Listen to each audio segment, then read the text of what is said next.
ሰማይቱ ዛሬ ይቅር በለኝ የበርሜል ጊዮርጊስ ግራ ግብት ብሎኝ በማታውቀው ህይወትን አጥፍቼው ነበር። ብር ደግሞ በገፍ ነው ያላት ቤተክርስቲያን ነው። ለምን አጣች? አንተ ጋር የሚደርሰው ዛቻ ኢምንት ነው። ሞትም ሊኖር ይችላል። ምንድነው የኔ አዳራሽ እኮ ተራ ቆርቆሮ ይለመናል። ቤተክርስቲያኑ አትለማም። ማንም ሰው መኪና ውስጥ ገንዘብ አይለምንም።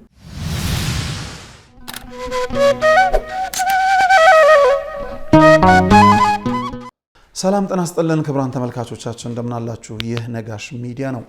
ጋዜጠኛ ነጋሽ በዳዳ ነኝ። የታፈነ እውነት ፕሮግራማችን ዛሬም ከሰማዕቱ ቤት አራቅንም። በርሜል ቅዱስ ጊዮርጊስ ምን ተፈጠረ በሚለው ወንድማችን አብይ ያስጀመረውን እውነት ሌሎች ወንድሞቻችንም ተጋርተውት ዛሬ ላይ ደርሷል።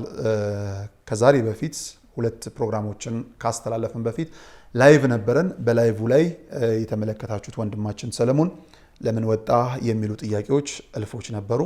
ከዛም በኋላ ደግሞ ተመሳሳይ ፕሮግራም እንደምናዘጋጅም ቃል ገብተን የሰማዕቱን ቤት እስከ መጨረሻው ለመሄድ ቃል ገብተን ተለያይተን ነበር። በዛው በቃላችን መሰረት እነሆ እውነቴን መመስከር ፈልጋለሁ፣ መናገር ፈልጋለሁ ለሚል አካል መድረካችንን ክፍት አድርገን ቆይተን ባለንበት ሰዓት ወንድማችን ሰለሞን ወይም ተርቢኖስ እዚህ ስቱዲዮአችን ስለተገኘ ከልብ እናመሰግናለን። እንኳን ደህና መጣ ሶል። እንኳን ደህና ቆየ። እንዴት አለ? እግዚአብሔር ይመስገን ሰላም ነው። እንግዲህ ከራስ ጋር እየታገልክ ያለህን እውነት ለመመስከር ስለመጣ በድጋሜ ከልብ አመሰግናለሁ። ፕሮግራማችን ልክ እንደ ወትሮ ሁሉ ሰዎችን በፍጹም የመጉዳት ፍላጎት የለንም። ግን ቤት ውስጥ ያሉ ሰዎች በቤተ ክርስቲያኑ አማካኝነት የሚነሱ ከሆነ ስማቸውም ቤቱ ነውና ለዚህ ለመነሳቱ ይቅርታ ሳንጠይቅ የሆነውን እውነት ብቻ ለመመስከር ማንንም ላለመጉዳት የሰማዕቱ ቤት ያለውን በረከት ለመካፈል እንዳይጠፋ እንዳይደበዝዝ ጸበሉ እንዳይሰወርም ጭምር በማሰብ ቤቱን ለማጽዳት በሚደረግ ሀሳብ ላይ እውነትና እውነትን ብቻ ተመስርተን የምናቀውን የኖርነውን ያየነውን ያረጋገጥነውን ብቻ ለመናገር ቃል እንገባለን። ማንንም አንጎዳም፣ በሐሰትም አንናገርም። እሺ፣ እግዚአብሔር እሱ ባለቤቱ ይርዳል። ምንድነው እሱ በላይቭ ስርጭቱ ላይ በጣም ብዙ ኮሜንቶች ሲመጡ ነበረ። መጽሐፍ ቅዱስ ይዛችሁ እንዴት እውነትን አታወሩም? ከዛ ባለፈ ደግሞ በነበሩት ቀረጻዎች ሁሉ መጽሐፍ ቅዱስን ይዛችሁ እንዴት እውነትን አትናገሩም የሚል የብዙ ሰው አስተያየት ነው። እንዴት አይናገሩም? ኢትስ ኦኬ ከኔ ጋር ሳይሆን እንዴት አይናገሩም የሚል ነበርና ምን እንደተናገራችሁ ምን መናገር እንደነበረባችሁ ህዝቡም ያውቃል፣ እናንተም ታውቁታላችሁና በዛ ሂደት አብረን እንሄዳለን ማለት ነው። ዛሬ ክቡራን ተመልካቾቻችን ፕሮግራማችን ከመጀመሪያ በፊት 2-3 ማሳሰቢያዎችን ሰጥቼ ወደ ፕሮግራማችን በቀጥታ እንገባለን። አንደኛው ጉዳይ ዛሬም ድረስ ለምዕራብ ጎንደር ሀገረ ስብከት ይመለከታቸዋል ለምንላቸው አካላት ስልክ ለመደወል ጥረት አድርገናል። በዚህም የስራ አስኪያጁን ማግኘታችን ከዚህ በፊት ነግረናቸዋል። ሀሳቦች መቀያየራችንንም እንደዚሁ ነግረናቸዋል። ከዛ ባለፈ ደግሞ ትላንት በቀደም ዕለት ጥሩ በጣም መልካም ወንድም የህዝብ ግንኙነቱ ኃላፊ ነኝ ያሉ አካልም ደውለውልን ነበረ። መረጃውን እንደማያውቁት ይሄው ሁሉ ነገር ሲከናወንም ተቋም ስሙ እየጠፋ ስለሆነ ማድረግ ባለብን አካላት ወይም ማድረግ ስላለብን ነገር ምንድነው የሚሻለው የሚል አስተያየትን ሰጥተውን ነበረ። የሚሻለው ያላችሁን እውነት መግለጥ፣ የተነገረ እውነት አለ ወይ ሐሰት ብሎ መሞገት፣ አሊያም ደግሞ ትክክል ብሎ መሰረዝ፣ አሊያም ደግሞ የቤቱ ፍቅር ቅናት አድሮ ከሆነ ቤቱን ስርዓት ለማስያዝ የተቀመጠውን ህግ መተግበር የሚል ነው። ከዛ ባለፈ ግን ተቋም ስሙ ጠፍቷል ዋትኤቨር ምናምን የሚሉ ነገሮች ተቋም ቢኖር ኑሮ እነዚህ አይነት ስህተቶች ይሰሩ ነበረ ወይ የሚል ጥያቄንም በበራሱ የሚያስነሳ መሆኑን ልንዘነጋው አይገባም ማለት ነው። ከዛ ባለፈ የምናነሳው ስለ ቤተ ክርስቲያን ነው፣ ስለሆናችን መሰብሰቢያ ሊያውም የብዙዎች ድነት ስለሆነው ቤት ስለ ቤቱ ሳንጨነቅ ተቋም የሚለው የተወሰኑ ጥቂት ግለሰብ ያሉበትን ያንን ለመከለል እሱ ብዙ የሚያስኬድ አይመስለኝም። በዛ ሂደት የሚመጣ ፈተና ካለ ለመቀበል በጣም ዝግጁ ነን፣ ምንም ደስ ብሎን ማለት ነው። ግን የሀገረ ስብከቱ የስራ ኃላፊዎችም ሌሎቻችሁም ብትሆኑ በእርግጠኝነት የሚያናድዳችሁ የሀገረ ስብከቱ ላይ ያሉ የስራ መሪዎች መነካታቸው ሳይሆን የሰማዕቱ ቤት መቆሸሽ እንደሆነ አምናለሁ እና በዛ አግባብ ነጋሽ ሚዲያ ዛሬም 0972080808 ባካችሁ ደውሉና ከሀገረ ስብከቱ ነው ይመለከተናል፣ ይሄ ሐሰት ነው፣ ይሄ እውነት ነው ለማለት ሞክሩ። ከዛ ባለፈ በጣም የሚወዱን ሰዎች ባካችሁ ራስን ጠብቅ የሚል ነውና አልገባኝም። እኛ የሰራ ነው አሁንም ስለ ቤተ ክርስቲያን ነው። ራስ ጠብቅ ግራ በእውነት ከልብ ከመነጨ ሐሳብ ነው እያሉ ያሉትና እኔ የወንበዴ ስብስብ ነው ወይ የነካሁት ብዬ ራሴን እስክጠይቅ ማለት የሆነ የታጣቂ ቡድን ነው ወይ የተዳፈርኩት? ምንድነው እሱ የብቻው ተገንጥሎ ራሱን ለማስከበር መሳሪያ ያነገተ ሰው ነው ወይ የነካሁት እስከሚል ድረስ ጥያቄ መጥቶብኛልና ሳስበው የሰማዕቱ ቤት ያሉ አገልጋይ ነን የሚሉ አካላት ናቸው ወይም ደግሞ ድነናል የሚሉ ሰዎች ናቸው ለዚህ ለጥፋቱም ችግር አለብን የሚሉትና በዛ ልብ ይሄዳሉ ብዬ አስባለሁ።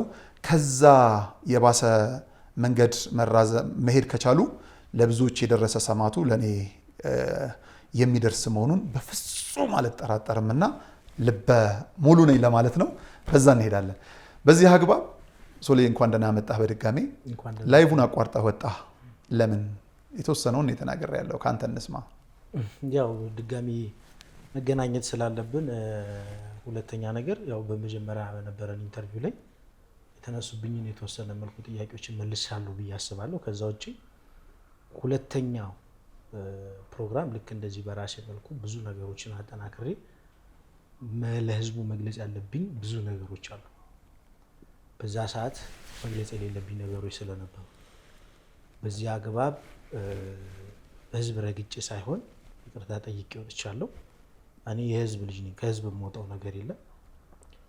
አሁንም በድጋሚ ለዛን ቀን ስህተት ይቅርታ ለመጠየቅ እፈልጋለሁ። ሌላው ቅድም ራስን ጠብቅ ባልከው ጉዳይ አንድ ገጠመኝ ልንገርህ።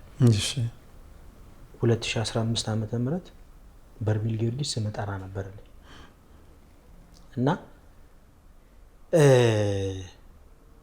እኔ እንደነገርኩ 3 4 5 ሚዲያዎች ላይ ኢንተርቪው ሰጥቻለሁ በራሴ ጉዳይ።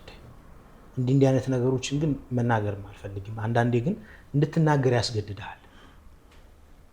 ምክንያቱም አንተም በሙሉ ልብነት እንድትንቀሳቀስ በዚህ ደረጃ ደግሞ ስጋትህን ለህዝብ ከማሳወቅ ለቤተ ክርስቲያኒቱ እየተቆረቆርኩ እንደሆነ መናገርም ትክክል እንደሆነ ልነግርም ስለምፈልግ ነው። ምን ይፈጠራል መሰል፣ አንድ ባለመሬት አለ እዛ አካባቢ ጸበሉ ፊት ለፊት ላይ ባጭር ርቀት የግለሰብ መሬት ነው። ኦልሞስት ወደ 4-5 ሄክታር ይሆናል መሬት እና የሱ መሬት ላይ ነበር የምንሰበሰብ ነበር፣ ህዝብ የምንሰበሰብ ነበር እና እኔ ነበር ስም መጠራ ነበር በወቅቱ። ስም ጠርተን ከሌሊት 6 ሰዓት 5 ሰዓት ጀምሮ ነበር አገልግሎት የነበረው። ከዛ በኋላ ማታ 10 ሰዓት ጀምሮ ጸበል እንጠጣለንና ሙሉ ሚሊተሪውን ለብሶ ትጥቁን ለብሶ ይመጣል፣ ታጥቆ ማለት ነው። እና እኔ አብይ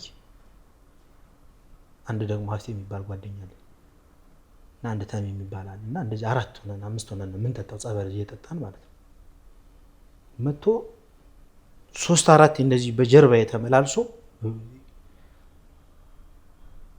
ቤተሰብ የለህም፣ ቤተሰብ አይፈልግም፣ እናት አባት የለም፣ እናት አባት አይፈልግም፣ አንተ ሰውዬ ሰው ልታሳስት ነው፣ ልቀቅልኝ፣ ውጣልኝ ምናምን ይለኛል ሁሌ። እና እኔ ያው እድገቴ ከተማ ቢሆንም እንደዚህ አንዳንድ ነገሮች ይገቡኛል እና ቃታ ከፍቶ ነው የሚመጣ የነበረ የመሳሪያው። እና ይሄ አንድ ቀን ብቻ አይደለም፣ የሆነ ቀን ላይ ጸበል ጠጥቼ ሙሉ ትጥቁን ለብሷል፣ ሽንት ልሸና ሂጄ ስመለስ ቁጭ ብድግ ያደርጋቸዋል እና አብይ ከዚያ መጨረሻ ፈርተዋል። እና እኔ የዛን ቀን የምር የምነግር ፈርቻለሁ እኔም ማለት የምር። ምክንያቱም በቃ ሰማይቱ ዛሬ ይቅር በለኝ፣ ያጠፋሁትም ነገር ካለ ይቅር በለኝ፣ በቃ ብሞትም ልሙት። እና እነሱ በዛው እንድሮጥ እንዲሄድ ነው የፈለጉ የነበረ። ከዛ ያልተናገረው ነገር የለም መጣው እና ደንገዝገዝ ብሏል። ወደ 12 ተኩል ከ40 ምናምን እጁ ይንቀጠቀጣል፣ ሼክ ያደርጋል እንደዚህ እጁ፣ መሳሪያ ይዟል። ተነሳለኝ ከዛ ብድግ አልኩ። ምንድነው ከኔ የምትፈልገው? ለምንድነው ቤቴን ጥለልኝ የማትሄደው? ለምንድነው ቦታዬ ላይ ሰው የምትሰበስበው? ከምንም በላይ አንተ ነህ እያስጨነቀኛለሁ። ዞር በሉ ምናምን ብሎ ይሄ የማንገራገር ነገር የለም። መሳሪያ ይዞ ዞር በሉልኝ እንደዚህ አይነት ቋንቋ ነው የተጠቀመና ከዛ እኔም ሰውነት የመንቀጥቀጥ ጀመር። የምር የዛን ቀን እና የምር የዛን ቀን እኔ እንደሞትኩ ነበር ያሰብኩት። ከዛ እንደምንም አረጋግጬ ተንበርክኬ ይቅር በለኝ እባክህ፣ በቃ ከነገ ጀምሮ አልመጣም አልጠራም ሰው ብዬ ሂጄ ለቤተ ክርስቲያኒቱ ለሚመለከተው አካል በቃ እንዲህ እየተባልኩ ነው፣ ከዚህ በኋላ እንትን አልጠራም ስል ህዝብ ገፍ ነበረ። ያን አሬንጅመንቱን ማውቀው ነው የነበርኩኝ። ስምጥሪያውን ምኑንም እያንዳንዱን ነገር ማለት ነው። ከዛ ወዲያው ሽምግልና ተይዞ በሽማግሌ ቀረበ ምናምን። ከዛ ተደራደሩ። እኔ አገልግሎቴን ጀመርኩ። ያ ነገር ተፈጽሞ በተደጋጋሚ ምን ይከሰት ነበረ መሰለ ነጋሽ? ከስም ጥሪው ልቀቅ ይሉኝ ነበር በወቅቱ የነበሩ ካህናትና ዲያቆናት። ለምን ብዙ ህዝብ የነበረው ምዕመን በሙሉ በነበረው አገልግሎታችን በነበረው ጥምረት ደስተኛ ነበር 2015 ላይ ማለት ነው። እና አንዳንድ ኮሜንቶች ላይ ሳነብ የ2015 የነበሩ ተጠማቂዎች ያንን ትዝታ ያወሱት ነበር የነበረውን አገልግሎት ማለት ነው። እና ውጣ ይሉኝ ነበረ በተደጋጋሚ። ዶላሩ ወኔ እጅ ነው የሚገባው ብሎ ያስባሉ። በጣም ብዙ ኤክሰስ ሰው የሚያገኘኝ ሰው በሙሉ ገንዘብ የሚሰጠኝ ነው የሚመስላቸው። ማውቀው የሚያቀኝ ሰው በአጠቃላይ ማለት ነው። እና 2-3 ጊዜ እኔ አልፈልግም በቃ እንኩ ብዬ ስም ጥሪ ሰጥቻለሁ። አንዴ ምን ተፈጠረ መሰለ? እያስጠመቁ ማለት ሌሊት ጸበል እየተቀዳ እኔ ከዚህ ስም ጠርቼ ሰው ይዤ እሄዳለሁ። ሲሄድ ጸበል እየተጠመቁ ነው ሰዎች። ለጊዜው የማህበሩን ስም መጥራት አልፈልግም። የዛ ማህበር 17 ምናምን የሚሆኑ ሰዎች ገብተው እየተጠመቁ ነው። ልክ ስገባ እየተጠመቁ ነው። ምን ሆናችሁ ነው የምታስጠምቁት አልኳቸው። አይመለከትም፣ ከፈለክ ስራውን ጥላ መሄድ ትችላለህ፣ እንግዲህ አስንኩ ብዬ ገንዳው ላይ ቁጭ አድርጌው ለህዝብ ተናገርኩ። እኔ እንዲህ አይነት ነገሮች አሉ፣ ከዚህ በኋላ ከዚህ ነገር ወጥቻለሁ ብዬ ለህዝብ ተናገርኩ። እንደዚህ በይፋ የነበረው ህዝብ ቤተክርስቲያን ላይ ሄዶ ቅሬታውን አቀረበ። እንደገና ወደ እርቅ ተመጣ እና ያኔ ግትርነት ባህሪ እንደዚህ ነገሮች ከዚህ ሰውዬ ጋር አለመግባባት ተፈጥሮ ነበርና በመጨረሻ ሁላ ግብ ተፈጥሮ ምናምን የ2015 ታሪኩ ብዙ ነው። በነገራችን ላይ ይህንን የ15ቱን ታሪክ ባወራው ከንቱ ውዳሴ የሚሆንብኛል። ሁለተኛ ነገር ደግሞ የነበረ ሰው ነው የሚያውቀው በወቅቱ። እኔ ሁሉን ነገር ስናገር ለህዝብ ነው አደራ የምሰጠው። ህዝብ ይወቀው፣ ሁሉን ነገር ህዝብ ይናገርበትና መጨረሻ ላይ እራት የምበላበት ቤት ላይ አንድ ቄስ መሳሪያ ታጥቀው 1-2-3 ሆነው መጡ። ሰለሞን ትፈለጋለህ አሉ።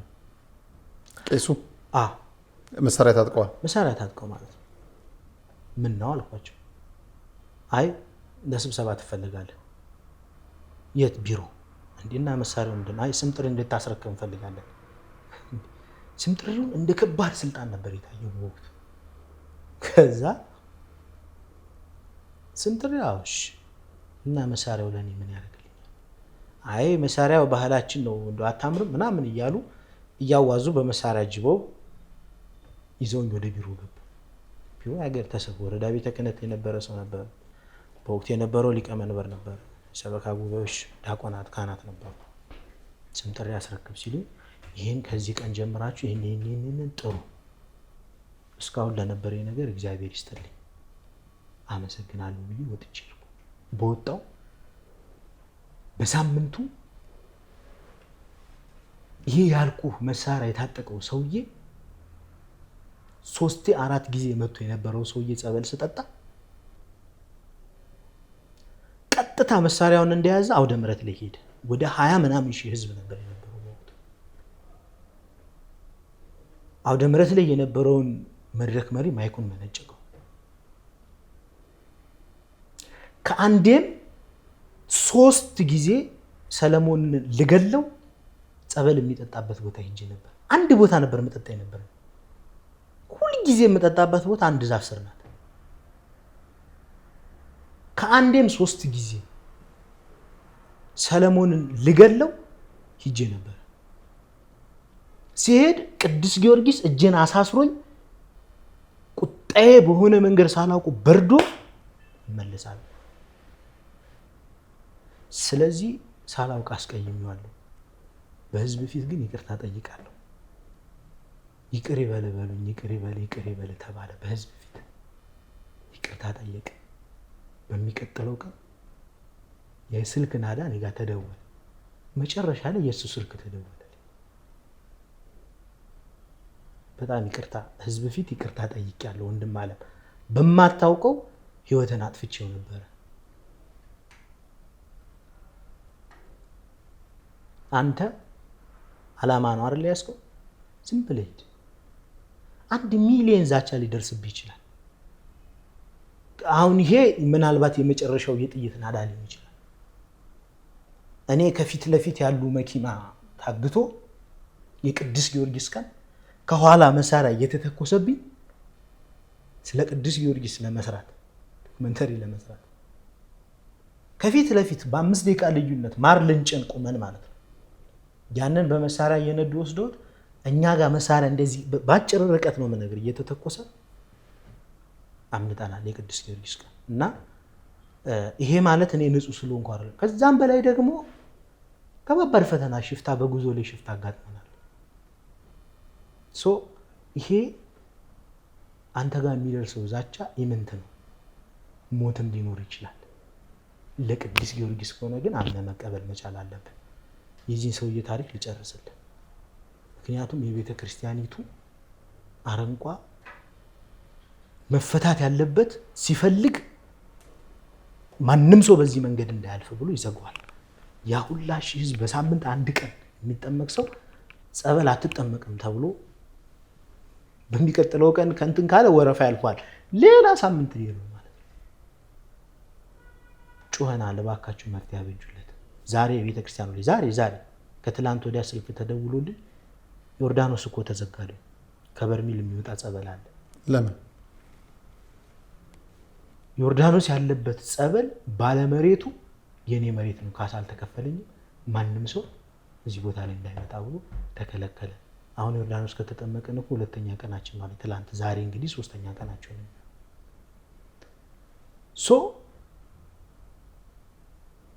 በዚህ ጉዳይ የሆነ ሰው እንዳታልፍ ብሎ መንገድ ይዘጋባል። እንደው ለእውነት አንድ ጥያቄ ልጠይቅ ነጋሽ። ስለዚህ የቤተ ክርስቲያኒቱ ችግር ምንድን ነው? የበርሜል ጊዮርጊስ ግራ ግብት ብሎኛል። መሬት ግራ ገብቶኛል ያልኩ ምንድነው እሱ ገጠር ነው ያለችው። ገጠር መሬት ኢዝሊ የሚገኝ ነው በጣም ብር ደግሞ በገፍ ነው ያላት ቤተክርስቲያን ነው። ለምን አጣች? አንድ ነገር ልንገር፣ የኔ ጥያቄ አንድ ነገር ልንገር። ከ10 ቀን በፊት ስልክ ተደውሎልኝ በጣም ጨነቃቸው የነበሩት ህንጻ አሰሪ ኮሚቴ ለቤተ ክርስቲያኒቱ ፊኒሺንግ ማሰሪያ የሚሆን መስታወት ምናምን እቃዎች ሊገዙ መጥተው ባህር ዳር ከተማ ላይ 200 ሺህ ብር አጡ። የቤተ ክርስቲያኑ ህንጻ አሰሪ ኮሚቴዎች ማለት የተመረጡት። እንዴት ያሳዝናል። ለኔ እንዳይደውሉ ከበዳቸው። በዚህ በተከፈተ አካውንት በበርሜል ጊዮርጊስ የተከፈተ የቤተ ክርስቲያን አካውንት ምክንያት ከኔ ጋር እንዲህ ነህ። ስለዚህ እመጣልሃለሁ መጨረሻ ላይ በኋላ ላይ። እሺ እሱን አንጠይቅም፣ ጠይቁት አንጠይቅም። የሚቀርባቸው አካላት ጋር ደወሉ። ከበርሜል ካለ ሰው ጋር አስተባብረው 50 ሺህ አገኙ። 150 ሺህ ጎደላቸው። በሰው አስደውለው ለበርሜል ጊዮርጊስ 150 ሺህ ብር ጠፋ። አሁን ነው የነገርኩህ እኮ ነው። ይሄን የምነግርህ እኮ ከዛ በኋላ እኔ ጋር ሲደውሉልኝ አጋጣሚ እጄ ላይ ገንዘብ ነበረ፣ አጥቼ ሰጠኋቸው። የግልህን ወይስ የጊዮርጊስን? የግሌን። የጊዮርጊስን አይደለም፣ የግሌን ገንዘብ አፈራርሜ ተፈራርመው 150 ሺህ ብር ብድር ነው የጠየቁ፣ ብድር ሰጠኋቸው። የጊዮርጊስ ግን አንተ ጋር አለ። የጊዮርጊስ ብር እኔ ጋር አለ። መንካት ግን አልችልም። ለምን? ጥሩ ጥያቄ። አሁን ይሄ ቤተክርስቲያን 150 ሺህ ብር ሲያጣ በጣም ታዝናለህ። ለምን ማለት ጥሩ ነው። 13 ሚሊዮን ደርሷል። በባለፈው ኢንተርቪው 12 ሚሊዮን ነበር። 13 ሚሊዮን ደርሷል። በኢትዮጵያ ንግድ ባንክ 13 ሚሊዮን 100 ምናምን ሺህ እንደዛ አካባቢ አንተ ጋር ያለው የጊዮርጊስ ብር ማለት ነው። እኛ ጋር እኔ ጋር ሳይሆን እኛ ጋር ዞሮ እኔ ብቻዬን አይደለም ይሄንን ነገር የማንቀሳቀሰው። ተረድተኛል አባባሌ። 1.6 ሚሊዮን 1 ሚሊዮን 620 ሺህ ብር አቢሲኒያ አለ። $14,000 በቅርብ ቀን በተርቢኖስ ሚዲያ እያንዳንዷን ዶክመንት እለጥፍላቸዋለሁ። ከዚህ ዶክመንት ውጪ ገንዘብ ለጊዮርጊስ ሰጥቻለሁ ያለ ሰው ካለ እኔን ተጠያቂ ያደርገኛል። $11,000 በዜል አካውንት ተሰብስቧል። ይህንን ገንዘብ የሰበሰብነው ሀገረ ስብከት ብፁዕ አባታችን ተቀምጠው ይህንን ስሩ፣ አካውንት ክፈቱ፣ ኦዲት እናደርጋለን፣ ሰበካ ጉባኤው ኦዲት ያደርገዋል፣ ሀገረ ስብከቱ ኦዲት ያደርገዋል ተብሎ አካውንት እንዲከፈት የተፈቀደልን። አንተ ለምሳሌ ነጋሽ የግል ስም ነው፣ የሆነ ካምፓኒ ቢኖር የድርጅት ስም ቢኖር በዛ ድርጅት ስም ንግድ ፍቃድ ለመክፈት የምትጠየቀው ከባንክ የምትጠየቀው ክራይቴሪያ አለ ማሟላት ያለብን። እኛንን ክራይቴሪያ ስላሟላን በበርሜል ጊዮርጊስ ስም አካውንት ከፍተናል፣ ተፈቅዶልን። ደብዳቤውን ይሁን ለጥፍላችኋል። እሱን ደብዳቤ እያየሁት ነበረ። አንድ የተሰጠህ ደብዳቤ። ይህ ደብዳቤ በቀን 26/06/2017 ዓ.ም የተጻፈ መሰለኝ። ለተርቢኖስ መንፈሳዊ የጉዞና ጽዋ ማህበር ይላል። ጉዳዩ ፈቃድ መስጠትን ይመለከታል። በሀገረ ስብከታችን በታች ቋራ ወረዳ ቤተ ክህነት ስር በሚገኘው ታሪካዊና ዓለም አቀፋዊ በሆኑና ገቢረ ተአምራት በሚፈጸምበት በበርሜል አሸዋ ማዶ ቅዱስ ጊዮርጊስ ቤተ ክርስቲያን የጸበል ቦታ ልዩ ልዩ የልማት ስራዎች፣ ፕሮጀክቶች በማዘጋጀት በጎ አድራጊ ምዕመናንን በማስተባበር ለመስራት ፈቃድ ይሰጠኝ በማለት ለመስሪያ ቤታችን ያቀረቡትን ጥያቄ በቀን 24/06/2017 ዓ.ም የዋለው ሀገረ ስብከት የስብከቱ አስተዳደር ጉባኤ በጥያቄው መሰረት ይፈጸምላቸው በማለት ወስኗል። ስለዚህ በውሳኔው መሰረት የሊቃነ ጳጳሳት ማረፊያ ፕሮጀክት 2 የስብከተ ወንጌል አዳራሽና የጸበል መጠጫ አዳራሽ፣ 3 የወንዶች የሱባኤ ቤትና የወንዶች መጠለያ፣ 4 የአካል ጉዳተኛ ወንዶች መጠለያ፣ 5 የምግብ ቤት አዳራሽ፣ 6 የወፍጮ ቤትና ዘይት ማምረቻ፣ ባዮጋዝና መጸዳጃ ቤትና ሻወር።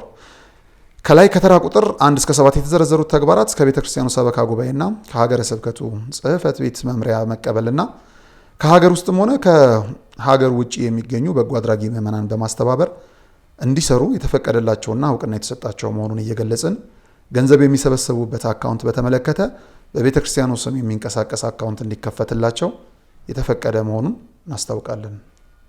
አባ ኃይለ ማርያም የአሳይ የምዕራብ ጎንደር ሀገረ ስብከት ዋና ስራ አስኪያጅ ይላል።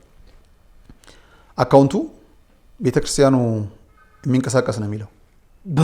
በቤተ ክርስቲያኑ የሚንቀሳቀስ አካውንት በተመለከተ በቤተ ክርስቲያኑ ስም እኮ በቤተ ክርስቲያኑ ስም የሚንቀሳቀስ ስሙ ማለት የቤተ ክርስቲያኑ ሆኖ እናንተ ያላችሁበት እኛ ያለንበት በኮሚቴ ማለት ነው። ከዛ ምን ተፈጠረ መሰለ? እሺ 2 ጥያቄ መልስልኝ። እሺ ገቢ ማሰባሰቢያ የተደረገው በስንት ነው?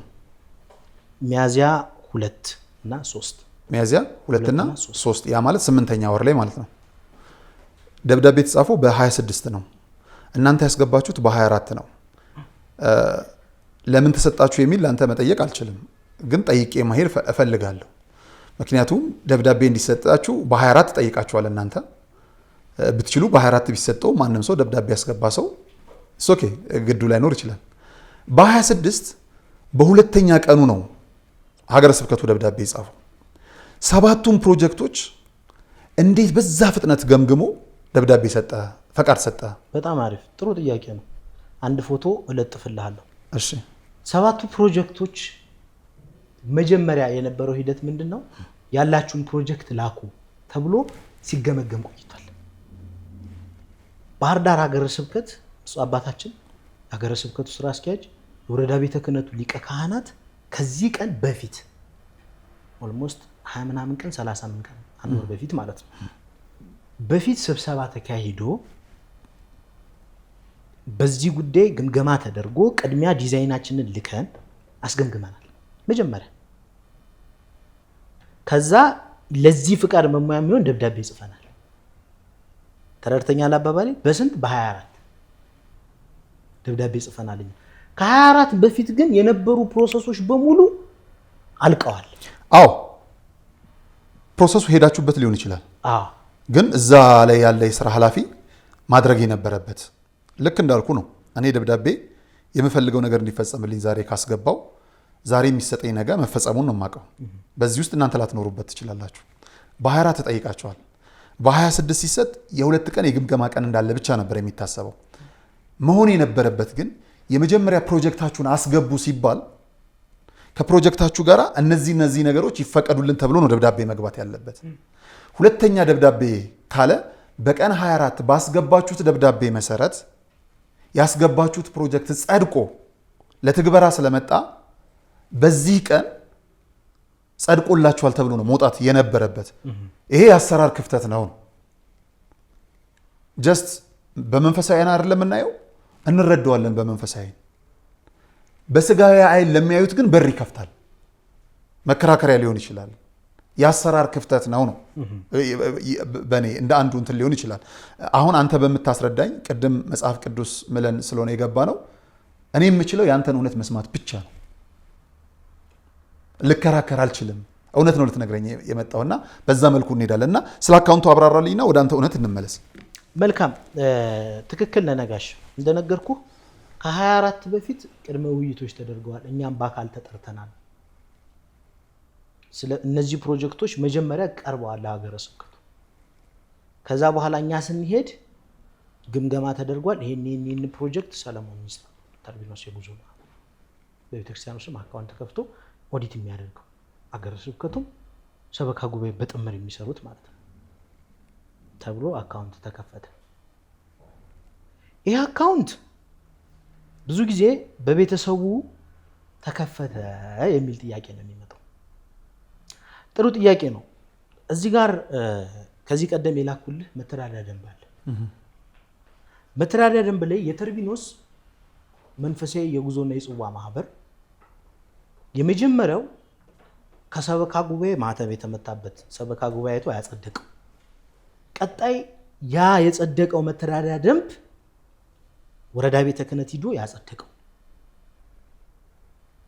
ቀጣይ ሀገረ ስብከት ያጸደቀው 3 ማህተም ያለበት መተዳደሪያ ደንብ አለኝ ከነዚህ አባላቶች መካከል አቶ ሰለሞን አንዱዓለም ወይዘሮ ጸዳይ ተክሉ አቶ ሀብታሙ ቁምላቸው አቶ ሀብታሙ መክሪያው ወይዘሮ ርብቃ ወንደሰን ቄስ ገብረስላሴ አቶ ተመስገን ውድነ ወይዘሮ እናት ፈንታ ስመኘው አቶ አባይነ ዘመነ እነዚህ አባላቶች ናቸው እንደነገርኩ እዚህ ያለው እኔ ነኝ ከነዚህ አባላቶች ውስጥ 3 ሰዎች አሉ እነዚህ የተቀየሩት ማለት ነው ከመቀየሩ በፊት ነው ማለት ከመቀየሩ በፊት ናቸው እነዚህ አይ ይሄ የተቀየሩት ናቸው አይደለም አልገባህም እኔ ይሄ የኔ የመተዳደሪያ ደንብ ኦኬ ይቅርታ እሺ ከዚህ መተዳደሪያ ደንብ ውስጥ በ3 ሰው ስም አካውንት እንዲከፈት ሀገረ ስብከቱን ፍቃድ ጠየቀ ለአዲስ አበባ ክፍት ይሆነ ምክንያቱም ለቤተ ክርስቲያኑ ገቢ ለማሰባሰብ ከናንተ ማህበር ያሉ አካላት በእነሱ ስም እንዲከፈት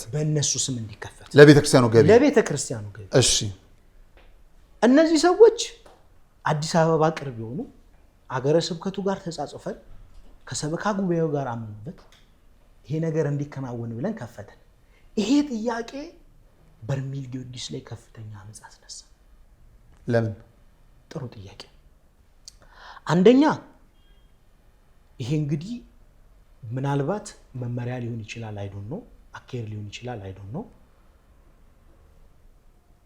ከሰበካ ጉባኤ እውቅና ውጪ የሆነ ስራ ነው እኛ አልፈቀድንም የሚል ከፍተኛ አመጽ በማል የተነሳ በኔ ስለዚህ የገቢ ማሰባሰቢያ መቅረት አለበት ሰለሞን ከሀገረ ስብከቱ ከሚመለከታቸው አካላት ጋር ተመሳጥሮ ቤተክርስቲያኒቱ በቤተክርስቲያኒቱ አካውንት ከፍቶ ገቢ ማሰባሰቢያ ሰርቶ ሀገር ለቆ ሊጠፋ ነው። ስለዚህ በፍጥነት አዲስ አበባ ሄደን እንክሰሰው፣ እናስቆሙ ይህንን ስራ የሚል የተዋቀረ ኮሚቴ፣ ግማሹ ደግሞ ኖ አይቆምም ጥምር ይሁን አካውንቱ። ጥምር ማለት ከኛም ሰው ይጨመርበትና አካውንቱ ይንቀሳቀስ ተባለ። ይህንን ሁለት የተከፋፈለ ሐሳብ ይዘው የቤተ ክርስቲያኒቱ የሰበካ ጉባኤ ሊቀመንበር፣ ምክትል ሊቀመንበር፣ ዲያቆናት አንድ ካህን ሆነው አዲስ አበባ መጡ። የወረዳ ቤተ ክህነቱም ሊቀ ካህናትም ነበሩ። ገቢ ማሰባሰቢያው ሚያዝያ 2 ሊካሄድ ነው።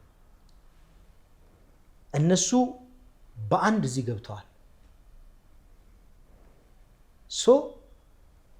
ያለው አማራጭ ምንድነው? በፍጥነት ሂደን አካውንቱ እንዳይንቀሳቀስ ወጪ ገቢ እንዳይሆን ባንክ ላይ ማዘጋት ነው። ይህን ያደረኩት እኔ ነኝ። አብረን ወረድን። ገቢው ማሰባሰቢያ ይካሄድ፣ ደብዳቤ ከሀገረ ስብከት እናስመጣ። ከሀገረ ስብከት የመጣ ደብዳቤ ይዘን አካውንቱ ላይ እናንተ ስትፈልጉ 5 ሰው ስትፈልጉ 10 ሰው ናችሁ ግቡበት። አይደለም የኔ ዓላማ። ዓላማዬን መጨረሻ ላይ ነው የምትረዱት የሚገባችሁ። ስለዚህ መከራከር አልፈልግም። እንሂድ አካውንቱን እናዘጋው፣ ማንም ሰው እንዳያንቀሳቅስ።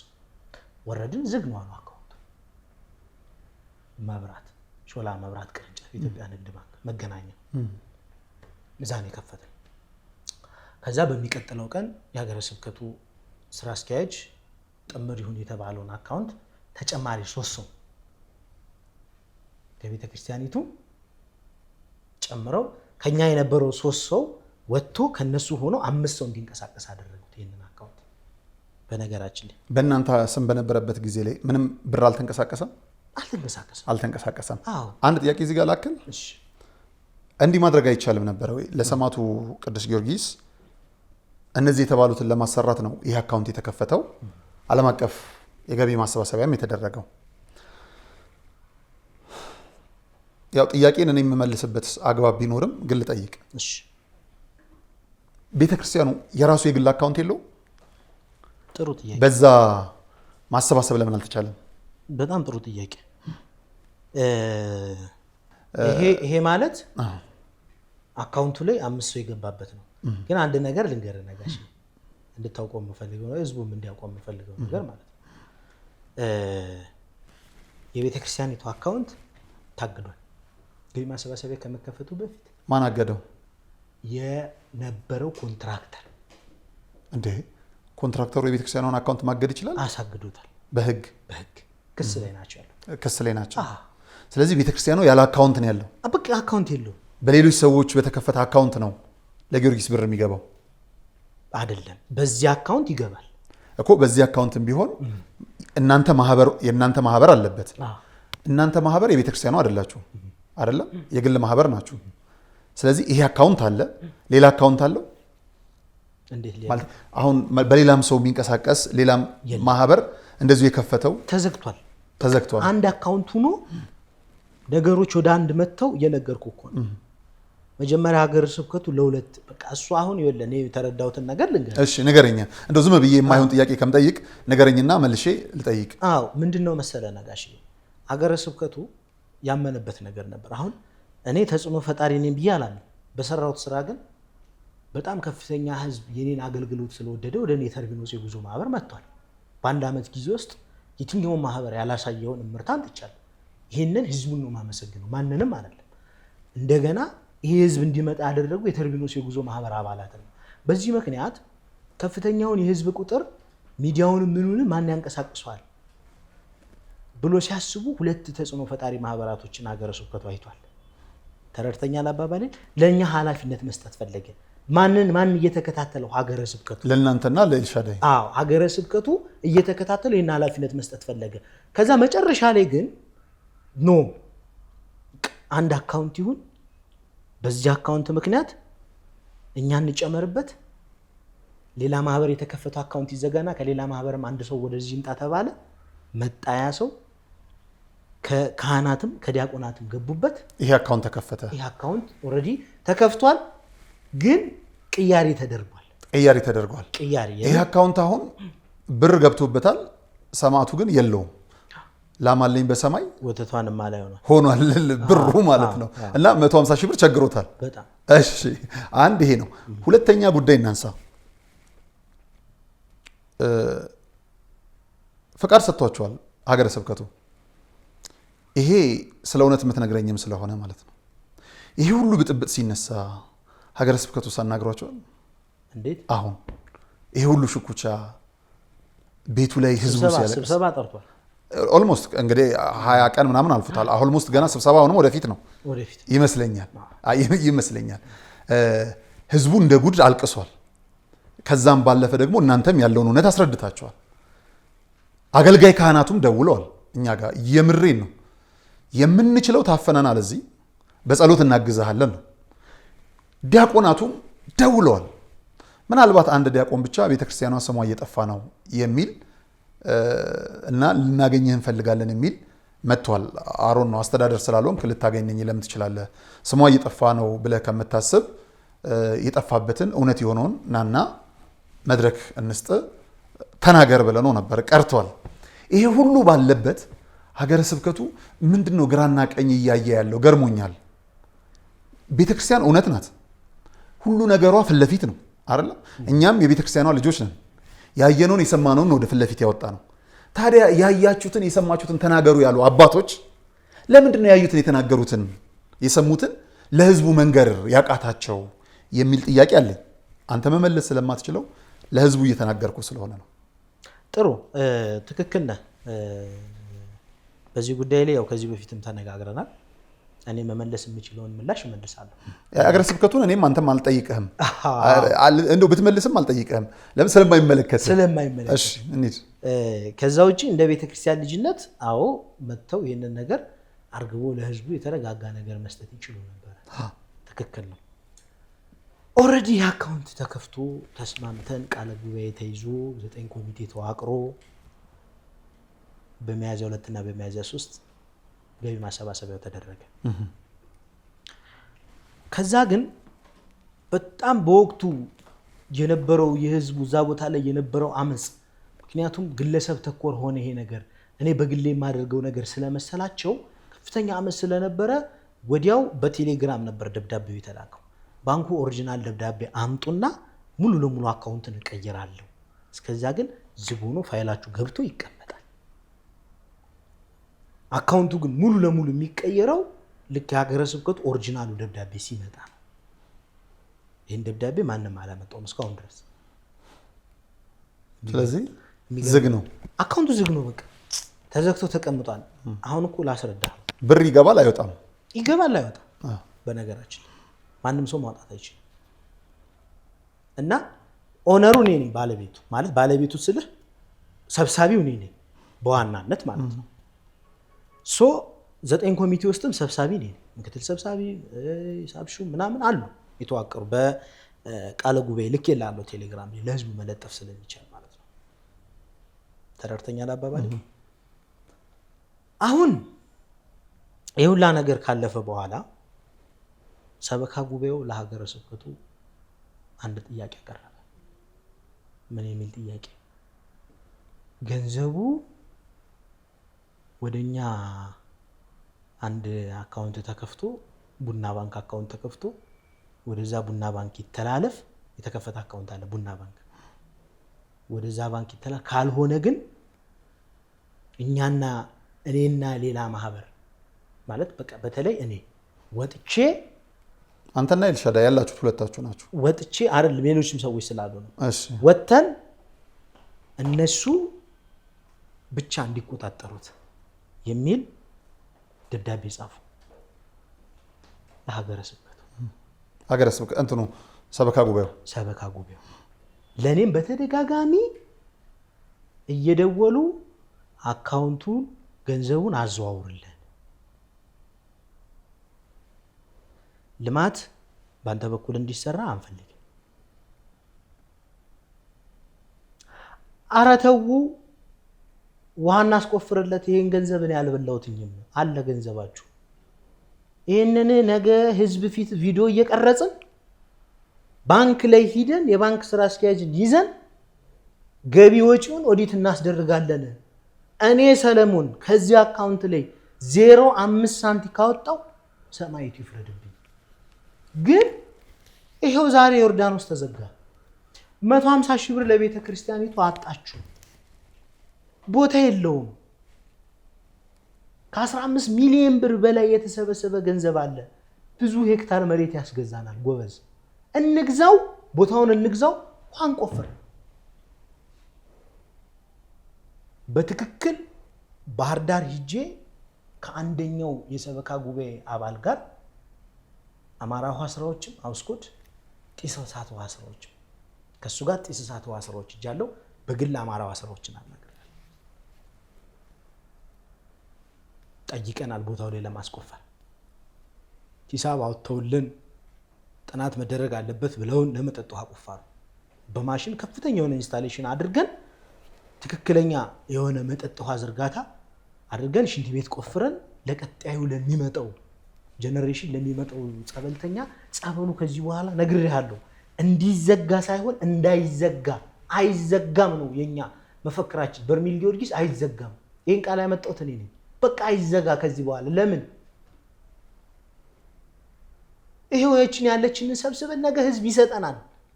የጊዮርጊስ ወዳጅ ሚሊየንስ ነው በአለም ላይ ያለ። ስለዚህ ይሄንን እናድርግ ስል ነው አይመለከተም። ገንዘቡ ወደኛ ይዟል። ይሄ ገንዘብ ምን ይሆናል አይዶን ነው። ስለዚህ በአሁን ሰዓት በዚህ ደቂቃ የሀገረ ስብከቱን መመሪያ እየጠበቅኩ ነው ያለሁት። ጥያቄ አቅርበዋል። ባቀረቡት ጥያቄ መሰረት የሀገረ ስብከቱን መመሪያ እየጠበቅኩ ነው ያለሁት። የሀገረ ስብከቱ መመሪያ እንደደረሰኝ ይህንን ገንዘብ አስተላልፋለሁ ለነሱ። ይሄ እኔ በኃላፊነት የሰበሰብኩት ስለሆነ በመላው ዓለም የሚገኝ ህዝበ ክርስቲያን ይህንን እንዲረዳልን ይፈልጋሉ። በኋላ ልማት አልተሰራም እንዲያልሆነም ተብሎ ብጠየቅ ይሄው ገንዘቡን በህጋዊ መንገድ አስተላልፋለሁ። እግዚአብሔር ይስጥልን። በቀጣይ በተርቢኖስ ሚዲያ እያንዳንዱን ስም ዝርዝር ከዚህ በኋላ በዜልም በጎፈንድሚም ገንዘብ ፈንድ የሚያደርጉ ሰዎች ኦሬዲ ስቶፕ ያደርጉልን። ኦሬዲ ምክንያቱም ወደ እነሱ ሊዘዋወር ነው። ፍቃዳቸው ከነሱ ሲሆን ነገ የተሻለ ስራ መስራት እንችላለን። ለአሁን ግን እስካሁን ገቢ ያደረጉትን ሰዎች ስም ዝርዝር ይዤ ወጥቼ በተርቢኖስ ሚዲያ አለጥፍላቸዋለሁ። ምክንያቱም ጊዜ ስለሚፈልግ ልክ የላለው የጎፈንድሚዎችን የዜሉንም ስቴትመንት ባንክ ስቴትመንት ከባንኮች ጋር ተነጋግረን እናወጣና በእነሱ ፊት ይህን ታህል 10 ብር ጀምሮ ለቅዱስ ጊዮርጊስ አስተዋጽኦ ያደረገ ሰው አለ። ስለዚህ እግዚአብሔር ይስጥልን፣ እግዚአብሔር ያክብርልን። ሰማይ ብሩን መልሳለሁ ነው ያልከው። ብሩን እንግዲህ መልስ የሚል ጥያቄ እየቀረበብኝ ስለሆነ ይሄው ያለው ገንዘብ ይሄን ታህል ነው። ወጪ ገቢ ይታይና የሀገረ ስብከት መመሪያ እየጠበቅኩ ነው፣ እመልሳለሁ። በጣም ጥሩ። አንድ እርምጃ የተራመድን ይመስለኛል። ስለዚህ ቤተክርስቲያኗ በስሟ የተሰበሰበው አንተም ያለህበት ሀገረ ስብከቱ ደብዳቤ ከጻፈ ወደ ቤተክርስቲያኗ ለመመለስ ፈቃደኛ ነህ? በሚገባ ጨርሰናል ማለት ነው። አላማችን ይሄ ነው። ሁለተኛ ጥያቄ እናንሳ። ላይቭ ቀን ጥለህ ስትወጣ ብዙ ጥያቄ ተጠይቀው ነበር። ይዘሃቸዋል አብዛኛዎቹን። አንተን የሚመለከቱትን ጠቅለል አድርገህ እንዲሁም አጠር አድርገህ ብትመልስልን። አብዛኛው የጠየቀውን ጥያቄ ስለምታውቀው። አንደኛው አዳራሽ ነው። አዳራሹን ለቆ ይወጣሉ የሚል። እሺ አንድ እሱ ነው። ሌላን ጥያቄ ግን በደንብ አላስታውሰውም። በጣም ያው የብዙዎቹን ጥያቄ ስለመለስከው ነው። ብሩ እሱ ጋር ነው፣ እሱን የወሰደው የስራውን ስለሚያውቅ ነው የሚል ነው ኮሜንቱ ከስር ያለው። እመልሳለሁ ተዘግቷል ማለት ነው። በዛ አዳራሹን ለቆ ይወጣ ነው። አዳራሹን ለቆ ይወጣል ወይ ነው? ብሩን መልሷል። አዳራሹን ለቆ ይወጣል ወይ ነው? አሁን ደግሞ ከስር ስለማናየው ኮሜንቱን ከቀረጽን በኋላ ስለምናይ ጥሩ ጥያቄ ነው። ይሄንን እኮ መጀመሪያ ኢንተርቪው ላይ መልሼልሃለሁ። በነገራችን ድገመው። ስለማያሰክር ድገመው። ቃል ሲደጋገም ጥሩ ነው። አዎ በነገራችን ላይ እኔ ቅዱስ ጊዮርጊስ ከምንም ያነሳኝ ነጋሽ እኔ ልንገርህ፣ ከምንም ማለት ነው። እዚህ ምድር ላይ ስትኖር ምንም የለህም አንተ። ምንም ራቁትን ነው የመጣ። ስትሄድም ራቁትን የሆነች ከፈን ብቻ ተገንዘህ የምትሄድ ይሄ ኢሹም አይደለም። ምናልባት የተለየ ጥያቄ ያለበት ሰው ካልሆነ በስተቀር ኢሹም አይደለም። ለኔ የነገርኩ ማለት አስጨርሰኝ የቦታ ጥያቄ ነው እንዴ የሚገነባለት ሰው አናጣም። ለቅዱስ ጊዮርጊስ ባለው ገንዘብ ግን ቦታ ገዝተንለት የሆነ ሰው አዳራሽ መስራት ሲፈልግ እዚህ ጋር ስራ እንበለው። አሁን ዮርዳኖስ ጸበል ተዘጋ። ዘጋው ግለሰቡ መብቱ ነው። ብሬን ስጡኝ ያለ ቤተልሔሙ ፊት ለፊት ላይ የተሰራ ያለ ቤተልሔም ፊት ለፊት ላይ ወጥና ሽሮ እየተሰራ ባለትዳር አብሮ እየኖረ ቅዱስ ጊዮርጊስ ብንል አያምርብንም። ክርክር የነበር ይሄ ነው። አሁንም ቦታ ልግዛ ቦታ እንግዛ 10 ሚሊዮን ብር ብዙ ቦታ ያስገዛናል። ቤቱን እናጽዳ በቃ ከዛ አካባቢ በካሳ ከፍለን ጽድት አድርገ ነው። ምንድነው የኔ አዳራሽ እኮ ተራ ቆርቆሮ እኮ ነው። ተራ እንጨት እኮ ነው። በነገራችን ይሄ ምንም ጥያቄ ውስጥ የሚገባ ነገር አይደለም። አሁንስ እኔን ተቆጣጥሬ ያዳንኩት እዛ ላይ እኮ የኔ እናት የለችም፣ የኔ አባት የለም፣ የኔ ወንድም የለም እኮ የነሱ እኮ ነው አዳራሹ። እኔ በባለፈው አንድ ጥያቄ ተጠይቆ አድበስብሽ ያለፍኩት ነገር ነበር። በዚህ አዳራሽ ግፍ ስለሰራ ነው ፈርሶብ ምናምን ያልከው ጥያቄ ማለት ነው። ያሉት ጥያቄ ያሉት ነው። ኦኬ ያሉትን ነው የምትጠይቀኝ ማለት ነው። ቀጥታ ምንም ጥሩ ማለት አንዳንዴ ምን አለ መሰለ ነጋሽ፣ አንድ ኢንተርቪው ሰርቼ ሌባ ነው ልጁ እና ታቶ በታቶ ነውና 20 ሊትር እየያዘ ነው ጸበል የሚጠጣው ይሄ ልጅ ማለት ነው። ምንድነው ስራ አልኩት። ልክ ግሸን ማርያም ንግስ ሲኖር ፕሌን ቲኬት ተቆርጦ ባስቆርጦ ምናምን ነጠላ ለብሶ የባህል ልብስ ለብሶ ፏ ብሎ ግሸን ሄዳል። ይሄንን የግሸን ተጓዥ ጥብ አድርጎት ይመጣል። ስልኩን የለ ምኑን የለ። ከዛ ቁጭ ብዬ ጸበል እየጠጣው ብዙ ሌቦች በርሜል ይመጣሉ። ሰለሞን እኔም ማቃቸው ድሮ በሌብነት እያሉ ማቃቸው ሰዎች ብዙ ጊዜ ታስሮ ተፈቷል። በቀን 2 የታሰረበት ጊዜ አለ። ልጅ ኢንተርቪው አለ ታች ላይ ተርቢኖስ ሚዲያ የመጀመሪያዎቹ ላይ ቢገቡ ያገኙታል። በዚህ አጋጣሚ ተርቢኖስ ሚዲያን ሰብስክራይብ ያላደረጋችሁ ሰብስክራይብ አድርጉ ለማለት ወዳለሁ። ከስር ሊንኩን እናስቀምጥልሃለን። ግዴለ አይ ቴንክ ዩ በቃሌ ልናገር እና ሌባ እየመጣ ነው ሲል እኛ በተደጋጋሚ እንናገራለን። ስልክ አትያዙ፣ ብዙ ካሽ ገንዘብ አትያዙ፣ በየሚዲያው እንናገር ቀን በቀን ለተጓዡ ማለት ነው። አስራት በኩራታችሁን በቤተክርስቲያን አካውንት አስገቡ። ብዙ ጊዜ ይሄ ከውጭ የሚመጣ ሰው ያው ብዙ ገንዘብ ለቤተክርስቲያን መስጠት ይፈልጋል። ሰው በቤተክርስቲያኑ አስገቡ። ለእናንተም ጥሩ አይደለም፣ ለኛም ጥሩ አይደለም ካለው ነባራዊ ሁኔታ አንፃር ይሄንን እንነጋገራለን እና በሄድኩበት ሰዓት ላይ በነበሩበት ሰዓት ያኔ ግንቦት 3 ግንቦት 4 በርሜል ልንገባ ስንል ሽፍታ አጋጠመ። በርሜል ልንገባ እኔ እንደዚህ ፊት ለፊት መኪና አንድ ቁጥር መኪና ላይ እቺን ተራራ ከፍ እንዳለ ቤተክርስቲያኑን እናዋለን እያልኩ ያወራው ነው ከኋላ ይላሉት። እዛ በመሳሪያ ተይዞ አስቆሙ። እዛ መጀመሪያ ወረዱ ምናምን ተባለ። የተወሰነ ሰው ወረደ። ከዛ እኔ ወረድኩኝና ለመንኳቸው፣ እባካችሁ የታመመ ሰው ነው ያለ፣ እባካችሁ ጭንብል አድርገዋል ምናምን መለየት አልችልም። ይሄ ነገር በሌላ ሰው ስለተነሳ ነው የማወራው በነገራችን ላይ ማለት ነው። ከዛ በስቡሃ ሚዲያ ከዛ በኋላ ወንድማችን እግዚአብሔር ይስጠው ብዙ ነገሮችን ተጣቅሶልናል እና ያ ሽፍታ ረዳቶቹ ገንዘብ ከህዝቡ ከየመኪናው ተዋጣና ተሰጣቸው። በየመኪናው ሳይገቡ ተጓዥ ሳያስደነግጡ ስልክ መጀመሪያ ሁሉም ደንግጦ ነበር። መኪኖቻችን ወደ ጫካ ሄደው ነበር ምናምን። ነጋሽ እዛ ቦታ አሁንም ቢሆን ስትሄድ በሞትና በህይወት መካከል ነው የምትሄደው። ማንን አምነህ? እግዚአብሔር ሰማዕቱን አምነህ ነው የምትሄደው። ተረድተኛል አባባሌ? እየሰሙ እያወቁ ሁሉም ምዕመን እያወቅን እንሄዳለን። እኩለ ሌሊት 9 መኪና ይዘን እየሄድን ከየት እንደመጡ አናውቅምና የፊት ለፊቱን መኪና አስቆሙት። ከዛ ሹፌሩን አስወረዱና ከሹፌሩ ላይ አምጣ ብር ሲሉት 100 ብር ሰጣቸው። ከዛ ወደ መኪና ውስጥ ሲገቡ እግዚአብሔር ይስጣቸው በጣም በረከታቸው ይደርብን። ርዕሰ ባታውያን አባ ኪዳነ ማርያም መኪና ውስጥ ነበሩ ተውልጄ ብለው በመስቀል እንትን ሲሉ እነዛ ሽፍቶች ሄዱ። እኚህ ነገር አይነገሩም። ከዛ ውጪ አንድ እውነት ልንገር፣ አባ ገብረ ኪዳን ሄደው አባ ኪዳነ ማርያም እሺ፣ እሳቸው ብዙ ጊዜ ይሄዳሉ። በተለይ ከኛ ጉዞ ማህበር ጋር በተደጋጋሚ ይጓዛሉ ወደ ቦታው ከተርሚኖስ። እዛ ቦታ ላይ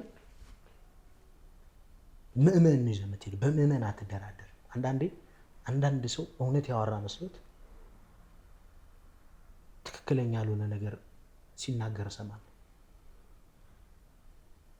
ተረድተኛል አባባሌ? እኔ በዚህ ልክ ይህንን እውነት ማወራው ህዝብ ይወቀው። እነዛ ሰዎች እኛ ወጠን ስንሄድ ጉዞ ቆመ። ከዛ 17-18 ሰዎች ነበሩ አዳራሽ ውስጥ የነበሩ። አንድ ቀን ያልታወቁ ሌቦች መጥተው ግቢ በሩን ሰብረው ምናምን ሻንጣቸውን ፈትሸውባቸው እንደዚህ አድርገው አሰቃይተው ወጥተዋል። ይሄ መረጃ ደርሶኛል። ስለዚህ እነዚህ ሰዎች እዛ ግቢ ላይ ሆነው እኛ ስንሄድ 300ም ተጓዥ ይዘን ሄድን፣ 400ም ተጓዥ ይዘን ሄድን። በተቻለን አቅም የምነግርህ ነገር ማለት ነው ነጋሽ፣ የቅድሙ ልጅ መልስ በቂ ነው። ሌባ አለ ቤተክርስቲያን አውደ ምሕረት ላይ ምድር የሚነገር ኪሳችሁን ጠብቁ ትባላለህ አለ ቤተክርስቲያን ውስጥ ይገባል ሌባ። እኛ በተቻለን አቅም እኛ ካለን ገብተው የተኛን ሰው እንዳይዘርፉ እንጠብቃለን ከሰማይቱ ታች። ስለዚህ ጥንቃቄ ታደርጋላችሁ። የቅድሙ ልጅ ታሪክ አልጨረስክ። ሌባ አለ ያለው ምን ሰማዕቱ ገልጦለት ነው ወይስ አይቷቸው ነው? መኪናው ሲወርዱ ሌቦቹን ሲወርዱ ማለት ነው። እሱ ልብ ገዝቶ ነው። እሱ ኦልሬዲ ልብ ገዝቶ ምስክርነት ሰጥቶ እኔ ሌባ ነበርኩኝ እና ሌቦች ለመቋጨት ነው የሱ። ወደ ተቀጣይ ጥያቄ መሄድ ፈልጌ ነበር። ብዙ ትንንሾችም ሳይሆኑ ባንንቃቸው አንስተን ብናወራባቸው ደስ ይለኝ ነበረ ነው። ግን እነዛ ትንንሾቹ ትልቁን ለመንካት ነበረ ዋነኛ መንገዳችን። ስለዚህ የምንፈልገው ትልቁን አግኝተናል። የሰማዕቱ ቅዱስ ጊዮርጊስ በስሙ የተለመነ ገንዘብ አንተ በምትመራው ያንተም ስም ባለበት መንቀሳቀስ አልቻለም በሚሊዮን ብሮች። ሰማዕቱ ግን 150 ሺህ ብር ቸግሮታል። አላምን ብትለን ኑሮ ብዙ ምን ጠይቃቸው ነገሮች ነበሩ። ስለዚህ አሁን ከሀገረ ስብከቱ ደብዳቤ ከመጣልኝ ሰማዕቱ 150 ሺህ ብር ሊቸግረው አይገባም፣ የሚሊዮኖች ጌታ ነው እያልከን ነው። በደንብ ስለዚህ እሰጣለሁ፣ በደንብ መሬት እንግዛ ነው። በደንብ ስለዚህ የኛም ትልቁ ጥያቄ ይሄ ስለሆነ ትንንሾቹ ላይ የመቆየት ፍላጎት የለንም። ቤቱ ልናጻረር ላይ የፈለግነው እንጂ ጀስት ተርቢኖስ የሚባለውን ተቋም ነክሰን ለመቋም አይደለም። እስካሁንም አላደረግንም። ሰለሞንን በግሉ የማሳጣት ሂደትም አልሄድንም። በነገራችን ላይ ክቡራን ተመልካቾቻችን በበርሜል ጊዮርጊስ የታፈነ እውነት እግዚአብሔር ካገዘን አንድ ነገር ልናገር። ወቅቱን የጠበቁ ጊዜ ሆኖልናል ያሉ ግለሰቦችን ለማጥቃት ለኢንተርቪው ፈልገውን ነበር። ግለሰብ ላይ ያተኮረ ሁሉም ላይ ያነጣጠረ ሁላችሁም ላይ ያነጣጠረ ስለ ከሌ ጉድ ምናምን። እኔ የከሌን ጉድ አልፈልግም። የኔስ ጉድ ማን ሸፍኖታል? የቤቱን ነው ያነሳ ነው። ከፍ ያለ ጉዳይ ነው ያነሳ ነው። ስለ ከፍታው ብቻ እናውራ በሚል ነው ከናንተ ጋር ይመጥናሉ ያልናቸውን እንግዶች እየመረጥን ያመጣ ነው እንጂ በጣም እልፎች ጠይቀው ወይም የሆነ መጥቷል በግል ጸብ ሊኖረብ ይችላል አላላቅም። ዋቴቨር ምን እንደሆነ አላቅም። ከእውነትም ሊሆን ይችላል እና ብዙ መረጃዎች መተን ባለማቅረባችን ይቅርታ፣ እምቢም ስላልናችሁ ደግመን ይቅርታ። ለምን እናንተም እንዳትተላለፉብን ኃጢአት ውስጥም እንዳትገቡብን፣ እኛም ደግሞ በጣም የወረዱ ሀሳቦችን አንስተን እንደ ሚዲያ ዝቅ እንድንል ስለማንፈልግ ይህንን ፕሮግራም የሚከታተለን ረዥሙን ሰዓት የሚከታተለን በእውቀትም በእውነትም ከኛ የሚበልጡ ጊዜ የሌላቸው ጭምር የሰማዕቱ ጉዳይ ስለሆነባቸው ነውና በማይረባ እንቶ ፈንቶ እዚህ አምጥተን ዝም ብሎ የዩቲዩብ መሸቀጫ እንዳንሆን ስለምንፈልግ ነው እንጂ ብንሆን ኑሮ ወርም 2 ወርም የሚያስኬድ ነበረ። በዚህ በእኛ አቋምም ደስ ይለኛል። ከልብ ነው የእውነት። ይህንን ደግሞ እንድናስብ ያደረገን እግዚአብሔር ነውና ይህን ልባችን እንዲጠብቅልን በጸሎት አግዙን ለማለት ነው። ስለዚህ ትልቁን ስላነሳው ትንንሾቹን እንዘላለን። ወደ መጨረሻ ግን ስመጣ ማስተላለፍ የምትፈልጋቸው ነገሮች፣ እዛ ያሉ ነገሮች፣ ስጋቶች ዋቴቨር ሊሆን ይችላል። ልጆችም እዛ እንዳሉ ስትነግረኝ ነበር። ወደ እሱ እንምጣ። ጥሩ ነጋሽ፣ እንዳልከው እኔ ማህበሬን ስጀምር ተርቢኖስ የጉዞ ማህበርን ስጀምር ሰው እንዲጠቀም፣ ሰው እንዲወደው፣ ሰው እንዲያከብረው እንጂ ሰው ላይ ጥቃት ለማድረስ፣ ሰው ላይ ጉዳት ለማድረስ አይደለም። የነገርኩህን እሳቶች ያሳለፈኝ ቅዱስ ጊዮርጊስ ወጡ አውደ ምሕረት ላይ 3 ጊዜ ከግድያ 4 ጊዜ ከግድያ ሙከራ ያስመለጠኝ ቅዱስ ጊዮርጊስ ፊት ለፊት እንደዚህ መሳሪያ እንደዚህ በ1 ሜትር ባልሞላ ርቀት ውስጥ አቁሞ ህይወትን የዘራልኝ ቅዱስ ጊዮርጊስ በየትኛውም አግባብ ይሁን እኔ ራሴ ንጹህ ነኝ ለማለት አይደለም፣ ሰውን ለመጉዳት ያደረኩት እንቅስቃሴ የለም። እውነትን ለማውጣት ግን ነገ በደንብ በግልጽ ስለምናወራው፣ ምክንያቱም ሁሉም እውነት ወጥቷል። ይሄን ጉዳይ መጀመሪያ ሀሳቡን ያነሳሁት እኔ ስለነበርኩኝ ማለት ነው፣ አንተ ጋር ቢኖር ይሄን የምንፈልገውን ደረጃ አሳክተናል። እኔ በግሌ አሳክቻለሁ፣ እንቅልፍ ተኛለሁ ከዚህ በኋላ። ተረድተኛል አባባሌ? ማንም ሰው መኪና ውስጥ ገንዘብ አይለምንም በበርሜል ቅዱስ ጊዮርጊስ ስም። ማንም ሰው ከኔም ጀምሮ ተነስቶ በግል አካውንት የቤተ ክርስቲያኒቱን ገንዘብ አይበዘብዝም። የሚሰጥም መኖር የለበትም። ጥሩ። ሌላው የመጨረሻው ምንድነው መሰለህ? ጥሩ ከሰራህ ምን ጊዜም አንተ ኢየሩሳሌም ማስታወቂያ ትሰራለህ። ሰርተህ ለፍተህ እንግዲህ ስንት ዓመት ሆኗል አሁን መስራት ከጀመርክ? ኦልሞስት 2 ምናምን ነገር ማስጓዝ አብረን ከዮድ ከጃንደረባዊ ጉዞ ጋር አብረን በጋራ ማስጓዝ፣ እኛ ሚዲያውን ይዘን እናንተ ይዛችሁ ተሳልማችሁ ትመጣላችሁ። ማስታወቂያ አንድ ሰው ብቻ ቢሄድልህ ወይ ምንም ሰው ባይሄድልህ 2-3 ትሞክራለህ። 2 ዓመት ግን አትሄድም፣ ታቆመዋለህ። ምክንያቱም አንተ ራስህ የምታውቃቸው ያቆሙ ሰዎች ስላሉ ሞክረው ያልተሳካላቸው። ምን ሆነ መሰለህ፣ ትንሽ ንግግርህን የሚያግዝ አንድ ነገር ልናገር። አንዳንዴ ክቡራን ተመልካቾችም ያውቃሉ ብዬ አስባለሁ፣ ምንም ጥርጥር የለውም። ቤተ ክርስቲያን ላይ እጣኑን የሚያመጣልን ዘቢቡን የሚያመጣልን ሌላ ቤተ እምነት ነው እያልን በምንናደድበት በዚህ ጊዜ የቤተ ክርስቲያን ልጆች እጣንና ዘቢቡን አምጥተው ስለሸጡ መናደድ የለብንም በፍጹም። እጣንና ዘቢቡን እንዴት ይሸጣሉ ተብሎ መነገር የለበትም። ጉዞውን ኢአማንያን ከሚይዙት አማንያኑ ለቤተ ክርስቲያን ቅናት ያላቸው ልጆች ብትይዙት ደግሞ እንወዳለን። ቢያንስ ስርዓቱን ታውቃላችሁ፣ ስርዓቱን አትዳፈሩ ነው እያልን ያለ ነው። ግን ጉዞ ማህበሩን ስለመራችሁ እንደ ሌባ መቆጠር የለም።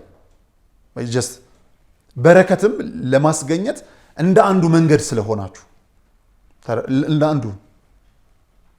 ስለዚህ ማህበሩ ቢዝነስ ነው፣ ሰዎች በረከት የሚያገኙበት የሚድኑበት፣ እንጀራም የሚያገኙበት።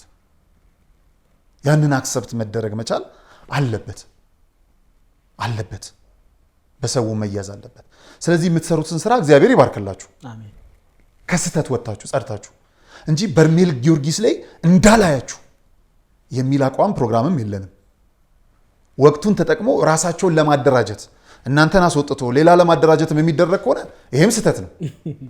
አምሶሪ አላቅም ይሄንን ነገር ስተት ስለሆነ ለምሳሌ ነጋሽ ሚዲያ የምታየው ነው ያየነውን ቢሮ አይተከዋል። ከተማ ውስጥ ነው ያለነው፣ መሀል ከተማ ላይ በጣም ትልቅ የቢሮ ኪራይ ከሚከፍል ሰዎች መካከል አንዱ ነን።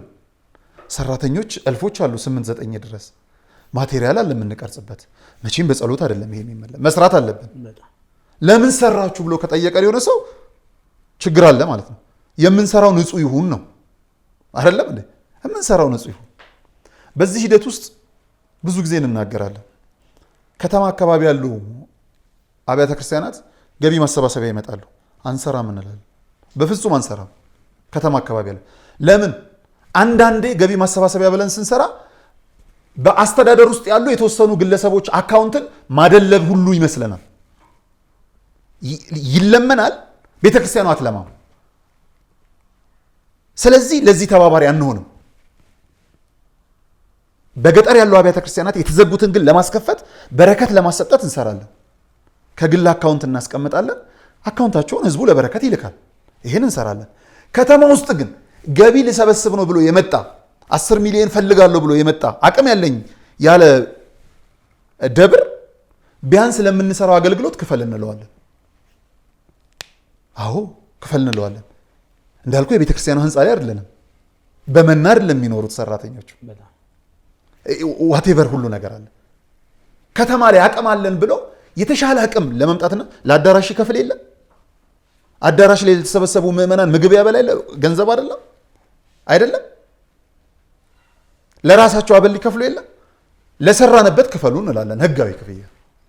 ያንን ነገ ሰንበዲ ቢያቅ እያስከፈላችሁ ነው ብትሰሩን፣ አዎ እያስከፈልን ነው የምንሰራው፣ እያስከፈልን። ግን ምንም የሌላት ቤተክርስቲያን አሁንስ ጭራሽ ከፍለን ተጉዘን ነው የምንሄደው። ይሄ መታየት መቻል አለበት እና እናንተም ስራችሁን ይባርክላችሁ። ብዙ ሰዎች ድነዋል በእናንተ። ይሄ መካድ መቻል የለበትም። ስለዚህ በንጽህና ግን ይሰራ። የሀገረ ስብከቱም ተቋም ጠፋ ከሚል ቤተክርስቲያን ክብሯን ዝቅ የሚያደርግ ነገር አድርገናልና ክብሯን እንዴት ከፍ እናደርገው ነው መባል መቻል ያለበት የሀገረ ስብከት ሰራተኛ። በዛ አግባብ ሆኖ ወደ ማጠቃለያ ልምጣ። ይቅርታ አስወሰድኩ። ጥሩ ምንድነው መሰለ ነጋሽዬ እንዳልከው፣ ሌላው በስራህ ላይ ክሬቲቪቲ ወስነዋል። ጠንካራ እግዚአብሔር አባቶችን ይዘ በጸሎት የሚያግዙ። እኛ ብዙ ጊዜ ወደ በርሜል ሲሄድ የኛ ማህበር የተርቢኖስ የጉዞ ማህበር አብዛኛው 70-80% በርሜል ላይ አመት 2 አመት ሲያገለግሉ ሲጠመቁ የኖሩ ልጆች ናቸው። የህዝቡን የልብ ትርታ ያውቁታል፣ ምን ይፈልጋል ምን ይሆናል የሚለውን ነገር። በዚህ እኛ በሚዲያ ከሰራ ነው በላይ ከዚህ በፊትም ተናግሬያለሁ። ከኛ ጋር ሂዱ የተደሰተ ሰው መጥቷል። እንደነገርኩ 70% ተደስቶ 30% ይከፋል በተርቢኖስ የጉዞ ማህበር።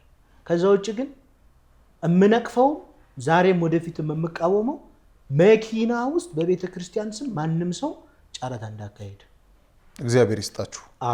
ይሄንን ሳደርገውም ኑር ያለው ወደፊትም አደርጋለሁ። እንደነገርኩ የኔ ተርቢኖስ የጉዞ ማህበር አገር አቀፍ አይደለም፣ ዓለም አቀፍ ገባ አባባሌ። በእንደዚህ አይነት የወረዱ ተግባራቶች ላይ መገኘት አልፈልግም። ይህንንም ገቢ ማሰባሰቢያ ስናከናውን ቤተክርስቲያኒቱን ያለባትን ውስጣዊ ችግር ስለማውቀው ኦዲት አድርጉን፣ አካውንት ክፈቱልን፣ በቤተክርስቲያን ስም ህጋዊ ነን። ከዛ ውጭ ግን አልሰበስብም። እግዚአብሔር ይስጥ የሚል አልጨረስኩም። ፕሮግራማችን እንግዲህ ሰዓቱ በጣም እየረዘመ ነው። አጣራ እናደርገው።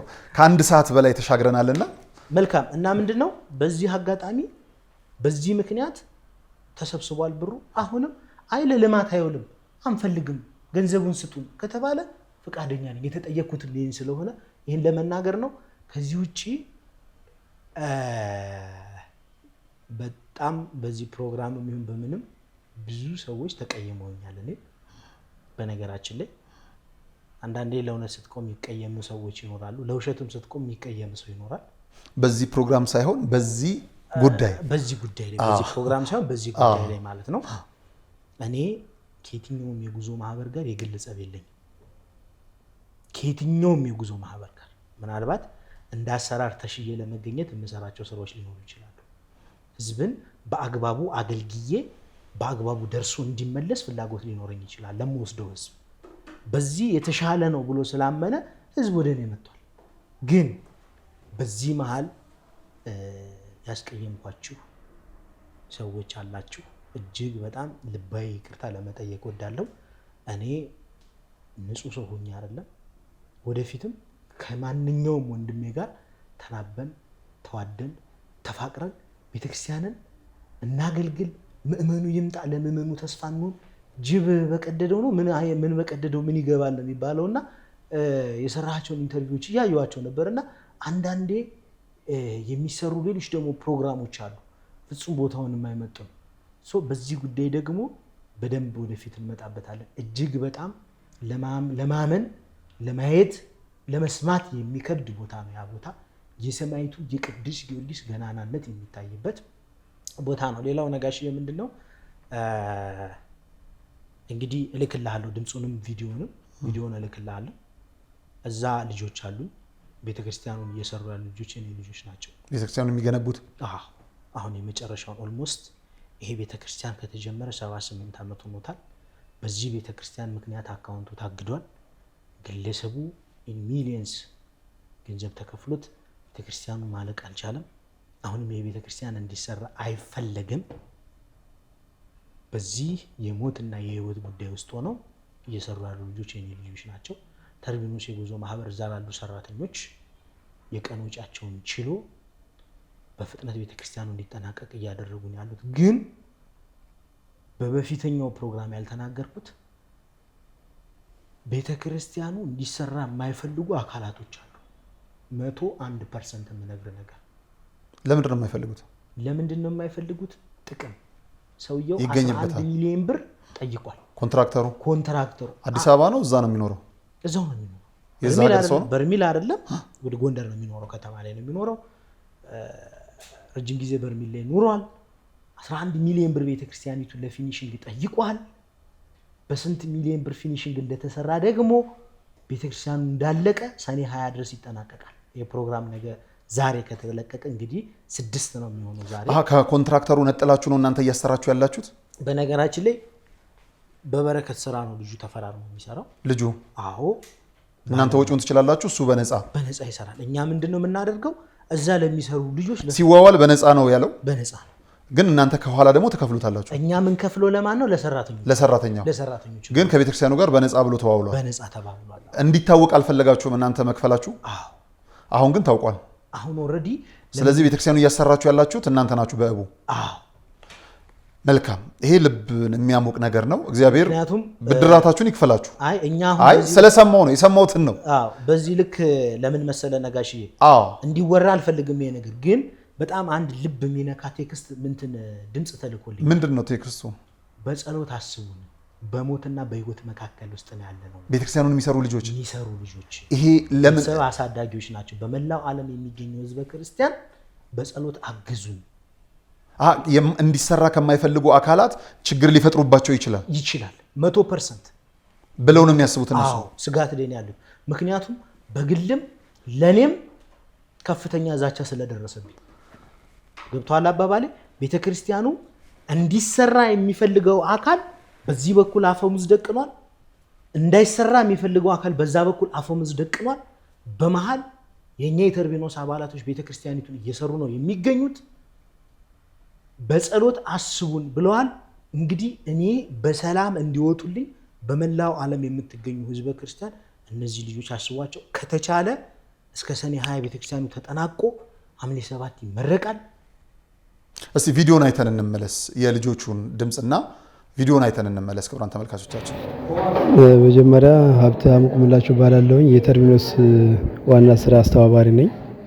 በመጀመሪያ ሰማዕቱ ፈቅዶ እኛም ወደ ሳይሆን እሱ በፍቃዱ ሰዓት ጊዜና ሰዓቱን ነው ጠብቆ እዚህ ደረጃ የሰማዕቱን ቤተክርስቲያን ህንጻ ቤተክርስቲያን 10 ዓመት ኦልሞስት 9 ዓመት እስከ 10 ዓመት ድረስ የቆየ ህንጻ ቤተክርስቲያን ነው። በበረከት ስራ እየሰራን አሁን ኦልሞስት ወደ 85% አካባቢ ደርሰናል። አሁን ቀለም እየቀባን ነው። የኮርኔሱንና የመስቀሎችን ዲዛይን እያወጣን ነው። ነገ እንደ እግዚአብሔር ፍቃድ ደግሞ ስላድኖ ይጀመራል። ስለዚህ እንግዲህ የሰማዕቱ ወዳጆች በአጠቃላይ በጸሎት አስቡን። ምክንያቱም የተለያየ ፈተናዎች እየደረሱብን ነው። በአንድም በሌላ መልኩ እኛ ጀምረው ነው ፍጻሜውን ደግሞ እሱ እንዲያግዘን ጸሎት አግዙን ነው የምለው እንዳጠቃላይ። ሌላው ደግሞ ምንድነው አጠቃላይ የሰራተኛ የሚከፈሉ ወንድሞቻችን አሉ። በተርቢኖስ የጉዞ ማህበር ነው የተሸፈነው እንዳጠቃላይ ከእኔ ውጪ ማለት ነው። ሌሎች ሰራተኞችን የተርቢኖስ የጉዞ ማህበር ነው እየሸፈነ ያለው። እኔ ለበረከት ስራ እንደ ስለትም ያዘጋጁት ነገር አለ። ሰማዕቱ ፈቅዶ እዚህ ስላደረሰኝ በራሴ ነው እየሰራሁት ያለ። እዚህ ድረስ ነው አጠቃላይ ያለው። እንደ እግዚአብሔር ፍቃድ ከ3 ከ4 ቀን በኋላ ሰራሚክ እንጀምራለን ብለን እናስባለን። ሰራሚክና የልሾችን ስራ አጠቃላይ ነው። ክቡራን ተመልካቾቻችን እንግዲህ በዚህ ልክ ተማጽነዋል። አምላከ ቅዱስ ጊዮርጊስ ከነርሱ ጋር ይሁን። ሌሎች ወንድሞቻችንንም ልቦናቸውን ይመልስ። የሰማዕቱ ቅዱስ ጊዮርጊስ ከበረከት ባሻገር ብዙ ነገር እንዳለበት እንግዲህ በፕሮግራሞቻችን ተመልክታቸዋል። ከማንም በላይ እውነቱ ቤት ውስጥ አለ። ከዛ ባለፈ ደግሞ የሄዱ ምእመናን በገባቸው ልክ የሚያውቁት ነገር አለና እነኛም እንደመነሻ ሁለተኛ ድል አግኝተናል ብለን እናስባለን። የመጀመሪያው ለቤቱ ችግር የሆነው ሰዎች እኛንንና ይቅርታ የሚለውን ነገር ስንሰማ ደስ ብሎናል። የመጀመሪያው ይቅርታ ከተርቢኖስ ነበር የመጣው። ላይቭ ላይ ኤልሻዳይንም ስንሰማ ነበር፣ ደስ ብሎናል። ጥፋትን ለንስሐ ራስን አሁን ደግሞ ሁለተኛው ድል ብዙዎች ምዕመናኖች ሲሉ የነበሩት ለምን እንዲህ እንሸወዳለን ብር አስመልሱልን ሲሉን፣ አይ እኛ መርማሪ ፖሊስም አይደለንም። የኛ ወደ ሚዲያ ማጋለጥ ብቻ ነው ማምጣት። በዚህ ኃይል ተጠቅሞ ህሊና ያለው አካል ከራሱ ጋር ሲገናኝ ለመፍትሄ ይመጣል ወይ ተቆጣጣሪው አካል መፍትሄ ይሰጣል ስንል ነበር። እንግዲህ በውይይታችን በመርሃ ግብራችን እግዚአብሔር ነበረና ይህንን መልካም ነገር የሚያናግርህ ሰው አይደለም እግዚአብሔር ነው። በእውነት መልካም ነገር ነው። ስለዚህ እኔ እጅ ያለ የሰማዕቱ ሚሊየን ብሮች አሉ። 150 ሺህ ብር ሊለምን አይችልም። በዚህ ብር እኔ ልከብርበትም አይገባም ልከብርበትም አይደለምና ደብዳቤውን መተማመኛውን ነገም ሰው ነኝና በሄድኩበት ስሜ እንዳይነሳ ባልዋልኩበት እንዳይሆን መተማመኛው ስጡኝ ብር ልመልስ። ፕሮግራማችን ድሉን ከዚህ በላይ ማሳካት የሚሆን ያለ አይመስለኝም አይደል? ይሄ ነው ትልቁ ነገር። ምክንያቱም ባንጀምረው ከባድ ነበር የሚሆነው። ስለጀመርነው የእውነት በድጋሜም ለመልካም ፈቃድ ስለተገናኘን ደስ ብሎኛል። እግዚአብሔር ካንተ ጋር ይሁን። የቀሩ ጉዳዮች ካለ አሁንም እግዚአብሔር ጊዜ ይስጠንና ወደ እውነቱ ይመልሰን። ይህንን ለማለት ፈልጌ ነው። በጣም አመሰግናለሁ ነጋሽዬ። በጣም እንግዲህ ህዝበ ክርስቲያኑ ጥሩ ጥያቄ ጠይቋል። እንግዲህ ወስደው የቤተ ክርስቲያኑ የሚመለከታቸው አካላትም ለጥሩ ነገር ያውሉት ብለን እናስባለን፣ ያውሉታል ብለን እንጠብቃለን። ይህንን ገንዘብ ቦታም እንዲገዙበት እንፈልጋለን።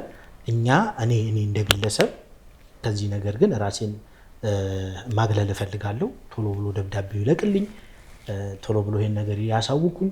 እያንዳንዱን ህዝበ ክርስቲያን የተሰበሰበችን ገንዘብ ሚዲያ ላይ አውጥቼ እናገራለሁ። ለልጆቼ ግን እዛ ቦታ ላይ ላሉ ልጆች ሁሉም ህዝበ ክርስቲያን በጸሎት ያስቡልን። ተርቢኖስን ስለወደዳችሁ፣ ተርቢኖስን መርጣችሁ ስለመጣችሁ፣ ስላከበራችሁን እግዚአብሔር ያክብርልኝ ለማለት ወዳለሁ።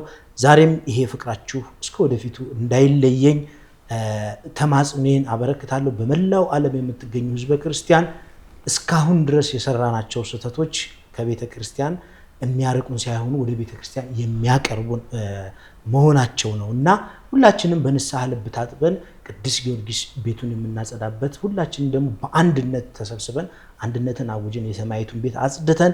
በነገራችን ላይ አንድ የምስራች ድንገር የተሰበረው የሆነ የተበላሸ ድልድይ ያለ ወንዝ፣ በጣም ከባድ የሆነ ወንዝ ነበር። እስከ ጥቅምት ድረስ ምናምን ያ ወንዝ አያሻግረንም የነበረ። አሁን ግን ድልድዩ ተጠናቆ ወንዙ አልቋል። እንግዲህ የክረምት ሁኔታ የተወሰኑ መንገዶች ከተስተካከሉ ወደፊት በርሜል ቅዱስ ጊዮርጊስ ማንኛውም ሰው በፈለገ ሰዓት መሄድ ይችላል የሚለውን ለመናገር ወዳለው። ሌሎቻችሁም በጸሎት አግዙን። እግዚአብሔር ይስጥልኝ ነጋሽዬ፣ እግዚአብሔር ያክብርልኝ።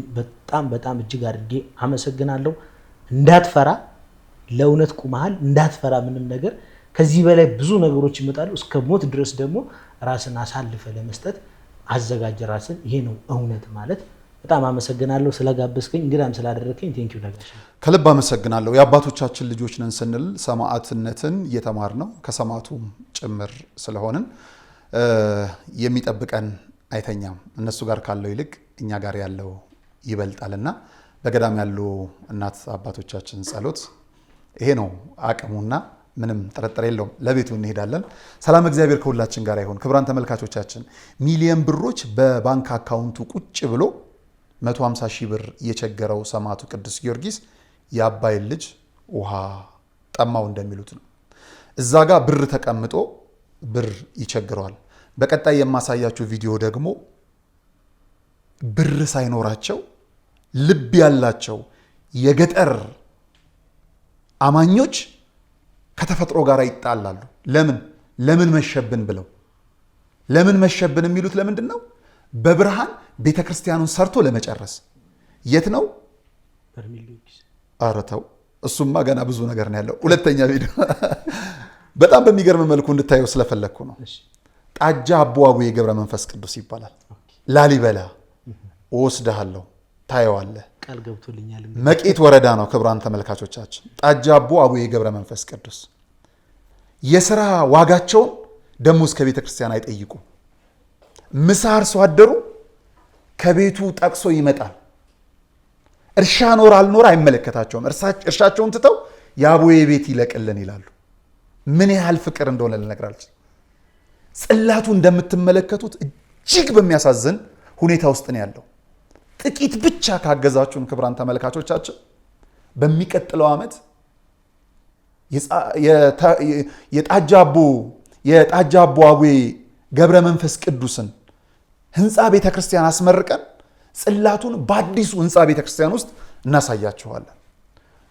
እዛ ሄጄ አልቅሰው ያስለቀሱኝን ቪዲዮ እንዲሁ ያለበትን እንመልከታችሁና የምትችሉ በረከታችሁን ከአቡዬ ገብረ መንፈስ ቅዱስ እንድታገኙ እንደዚሁ ጥሪያችንን እናቀርባችኋለን። እኔ ግን ከወዲሁ እሰነባበታለሁ።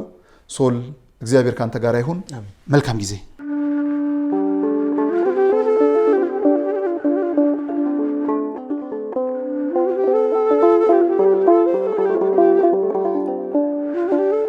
በሰሜን ወሎ አህጉረ ስብከት መቄት ወረዳ ጠዳ መካነ ሕይወት አቡነ ገብረ መንፈስ ቅዱስ ቤተክርስቲያን ውስጥ እንገኛለን።